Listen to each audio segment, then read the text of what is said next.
Medicaid, a lifeline for millions of low-income Americans, might be undergoing significant changes soon.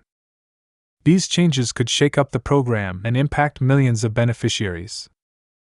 But here's the good news: a large group of individuals, including many of you, might be exempt from these changes. Today, let's break down what's being discussed, who it could affect, and why it's so important to stay informed about these developments. What is Medicaid? Let's start with the basics. Medicaid is a government program designed to provide health care coverage for individuals and families with low incomes, disabilities, and other qualifying situations. Currently, over 72 million Americans rely on Medicaid for their health care needs. It serves as a critical safety net for those who can't afford private insurance. But Medicaid is often confused with Medicare, which serves seniors aged 65 and older or those with specific disabilities. While the two programs sound similar, they operate differently and cater to distinct groups of people.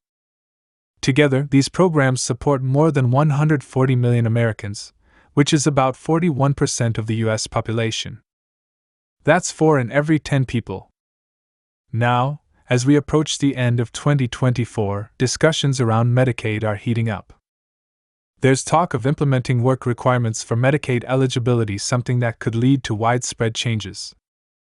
What are Medicaid work requirements? Work requirements mean that Medicaid recipients might have to fulfill specific obligations such as working a minimum number of hours, attending job training, or pursuing formal education to remain eligible for benefits. If implemented, these changes could affect millions of current beneficiaries. Here's how it might work. 80 hours per month, about 20 hours per week of work or related activities could be required.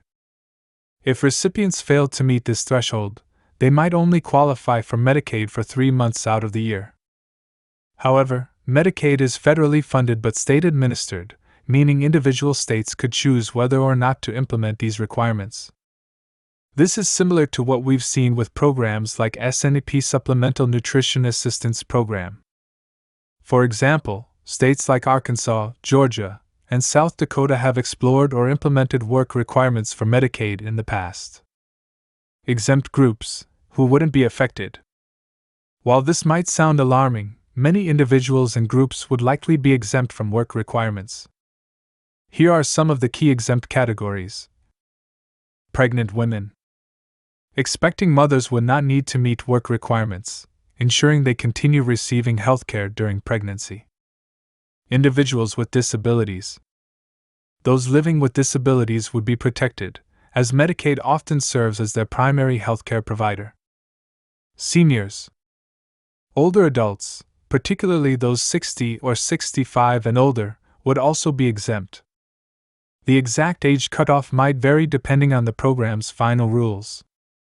Caregivers and parents of dependents. Parents or guardians caring for children or dependents might also qualify for exemptions.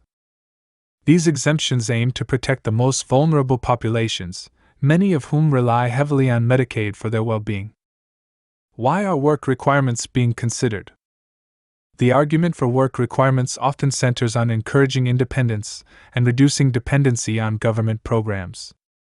Proponents suggest that these rules could help able-bodied individuals transition to private insurance through employer-sponsored plans. However, critics argue that work requirements could lead to coverage gaps for people who are already struggling. For example, individuals in part-time or unstable jobs might lose their benefits even if they're actively working but fall short of the hourly requirement.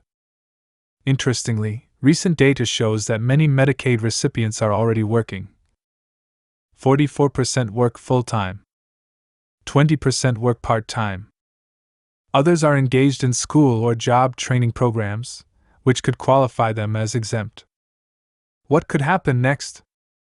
As of now, these changes are still in the discussion phase. It's unclear whether work requirements would be implemented at the federal level, across all states, or only in certain states. Each state could decide whether to adopt these rules, leading to a patchwork of Medicaid policies nationwide. If you're a Medicaid recipient, it's important to stay informed about potential changes in your state. These shifts might not happen overnight, but being prepared can help you navigate any updates to the program. Medicaid plays a crucial role in providing health care to millions of Americans, and any changes to its structure can have widespread effects. While the possibility of work requirements might be concerning, many vulnerable groups, including seniors, pregnant women, and individuals with disabilities, would likely remain unaffected. As discussions continue, I'll keep you updated on the latest developments. Remember, staying informed is your best tool for preparing for any changes. If you know someone who relies on Medicaid, please share this information with them. Also, feel free to drop your questions in the comments section. I'm here to help and can address any concerns in future videos or live sessions. And if you haven't already, don't forget to subscribe to the channel for more updates on Medicaid, Social Security, and other essential programs. It's completely free, and your support helps us bring you the latest and most relevant information. Take care, and I'll see you in the next video.